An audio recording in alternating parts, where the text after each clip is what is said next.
할렐루야. 이 시간에는 육체와 부활에 관해서 말씀을 나누겠습니다. 창세기 3장 19절 말씀을 보겠습니다. 네가 얼굴에 땀이 흘러야 식물을 먹고 필경은 흙으로 돌아가리니 그 속에서 네가 취함을 입었음이라. 너는 흙이니 흙으로 돌아갈 것이니라 하시니라. 아멘. 우리의 육체는 약점을 가지고 있죠.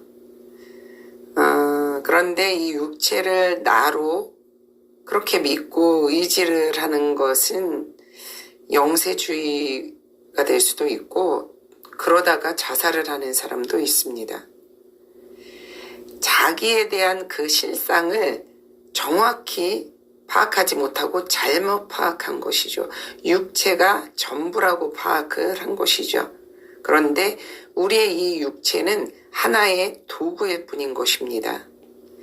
하나님이 육체를 만드신 것은 그 안에서 더 좋은 것을 양육하고자 하시는 것입니다. 육체가 있을 때 말씀을 읽을 수 있고, 말씀이 들어갈 수 있고, 성령을 받을 수 있고, 또 은사를 주신 것을 받을 수가 있는 것입니다. 그리고 육체 안에 있는 영원한 인격을 기르고 보존하는 것입니다. 어떤 육체라는 나무 안에 영원한 인격이, 우리의 그 영원한 인격이 자라나도록 그렇게 하시는 것이죠. 이 육체는 단지 도구, 겉껍데기일 뿐입니다. 우리가 이 육체를 활용하여서 이 육체가 있는 동안에 모든 영적으로 좋은 것을 함으로써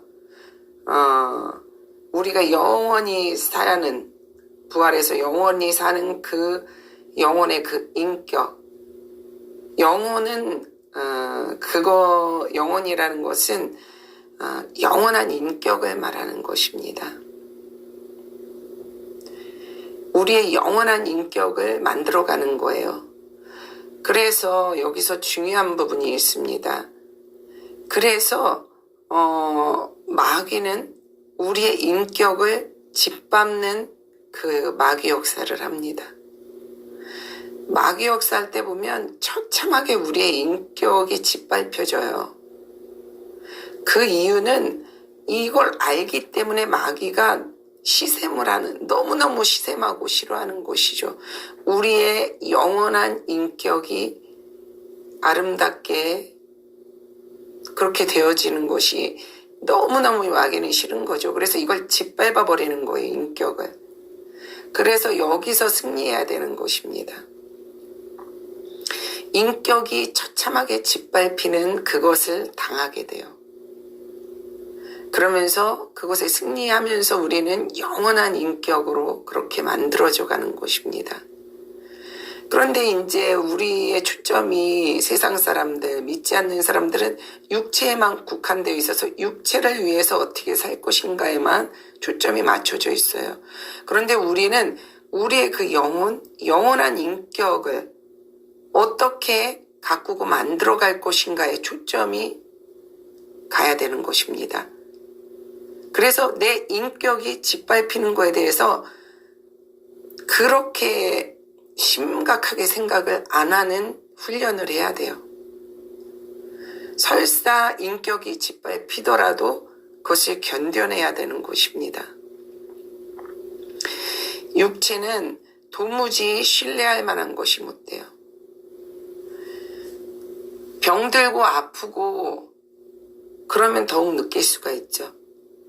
이거 도무지 믿을 수가 없는 육체인 거예요. 이 육체를 믿고 뭐를 어떻게 영원히 절대 말이 안 되는 것이죠.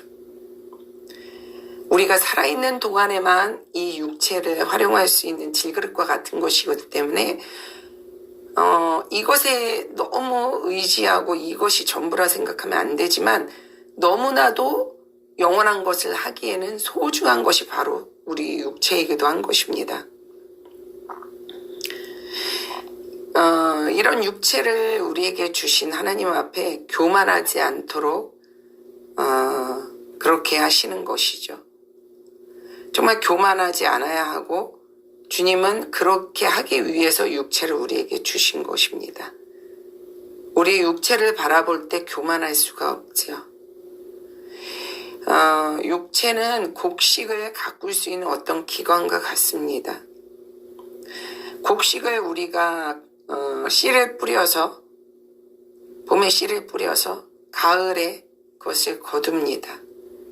그동안 계속 한여름에도 그것을 가꾸는 것이죠. 그래야 가을에 추수를 할 수가 있습니다. 이렇게 가꾸어 가는 거예요. 여기서 이제 침례받지 않고 죽은 자 대신에 침례하는 부분에 대해서 설명을 드리겠습니다. 고린도전서 15장 29절에 이 말씀이 나오는데요. 이것도 이 구절만 딱 읽으면 그러면 이해가 상당히 안 되는 구절이에요. 만일 죽은 자들이 도무지 다시 살지 못하면 죽은 자들을 위하여 침례받는 자들이 무엇을 하겠느냐? 어찌하여 저희를 위하여 침례를 받느뇨? 하였습니다. 이 구절만 딱 봤을 때 죽은 자들을 위해서 침례를 받는다고? 그리고 구절만 봤을 때 죽은 자를 위해서 침례를 받아야 되는 거야? 뭐야? 그러면 이런 식으로 헷갈릴 수 있는 그런 구절이에요.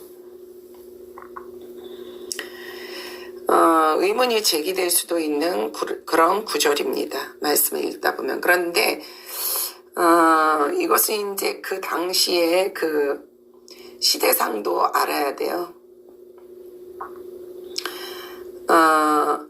우리가 이제 그 당시에 보면 사도 바울이 이 침례에 대해서 이야기한 적이 있어요. 그 당시에 이제 이단적인 그런 집단이죠. 그런 자들이 그 산 사람이 죽은 자처럼 그렇게 침대에 누워가지고 흉내를 내는 거죠. 그렇게 있으면서 그렇게 침례를 받는 거예요. 그런데 이런 식으로까지 한 이유가 무엇이냐고 그렇게 되묻는 것입니다. 그것은 이 부활에 관해서, 그러니까 부활은 그렇게까지 하니까, 그러니까 부활은 당연히 정말 있는 것이다. 이걸 강조하려고 이 구절을 쓴 것입니다. 그러니까 죽은 자를 위해서 침례를 받아야 된다 이 말이 아니에요. 죽은 자와 그 교통하는 그 부분이 그 이단적인 요소들에 있어요. 그리고 천주교도 그런 부분이 있죠.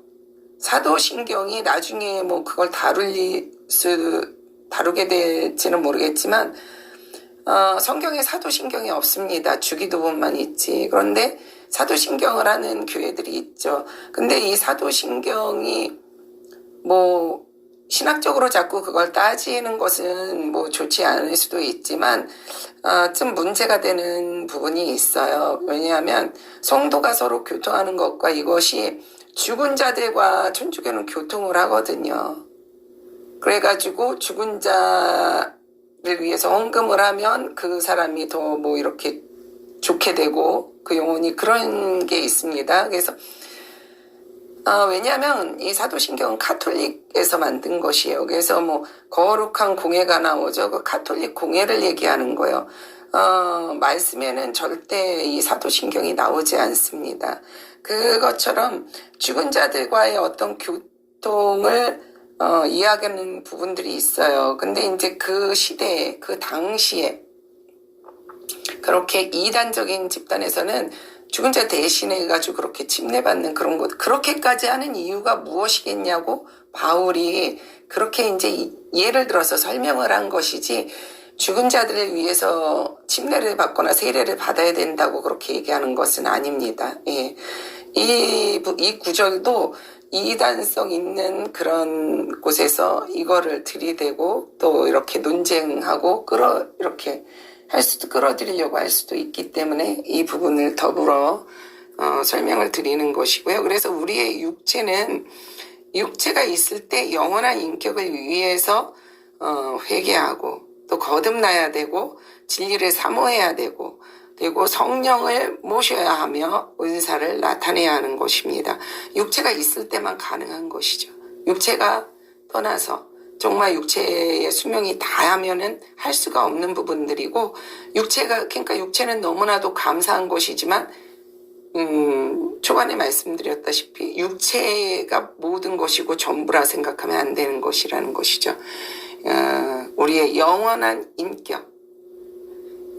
그래서 인격이 중요한 것입니다. 영혼은 영원한 인격을 말하는 거예요. 그것을 위해서 가는 것이요. 그런데 인격이 되지 않은 사람은 모래성을 쌓는 것과 같죠. 결국은 무너집니다. 그래서 우리의 인격을 짓밟히는 일이 있어도 그것을 인내하고 참고 그러면서 핍박을 겸하여 받더라도 이겨내면서 승리하면서 주님 오실 날까지 그렇게 이 육체로 할 수 있는 것들 말씀드린 것처럼 그렇게 말씀도 있고 기도도 하고 회개도 하고 거듭나고 성령을 모시고 그리고 은사를 나타내고 이런 진리를 사모하고 이런 것들을 해나가야 하는 것입니다. 많은 도움이 되시기 바라고요. 말씀에 취약한 부분들이 있는 부분들이 있으실 수 있어요. 읽으시다 보면 그런 부분들을 정리해 드리는 것도 있을 것입니다. 좋은 하루 되시기 바랍니다. 감사합니다.